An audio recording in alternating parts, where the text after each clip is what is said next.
சட்டமன்ற தேர்தல் வரதுனால எலெக்ஷன் கமிஷன் அதிரடியான ஒரு உத்தரவை பிறப்பிச்சிருக்கு. என்ன அப்படின்னு பார்த்தீங்கன்னா, ஒரே மாவட்டத்தில் 3 ஆண்டுகள் வேலை செய்யும் அரசு அதிகாரிகளையும் சொந்த மாவட்டத்திலேயே வேலை செய்யும் அரசு அதிகாரிகளையும் இடமாற்றம் செய்யணும் அப்படின்னு சொல்லிட்டு தலைமை செயலகத்துக்கு தேர்தல் ஆணையம் உத்தரவு பிறப்பிச்சிருக்கு. ஒவ்வொரு தேர்தல்லையும் இது வழக்கமான ஒன்று அப்படின்னு சொன்னாலும் இந்த தேர்தல் ரொம்பவுமே முக்கியமாக கருதப்படுது.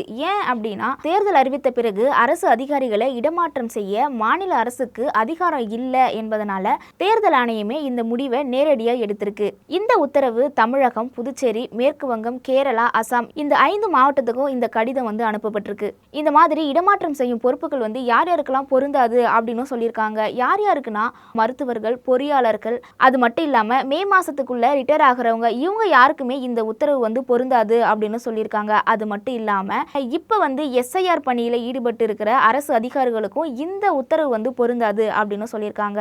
அப்படி இடமாற்றம் வேணும் அப்படின்னா தலைமை செயலக அதிகாரி மூலம் இந்த இடமாற்றம் செய்யலாம் அப்படின்னு சொல்லியிருக்காங்க.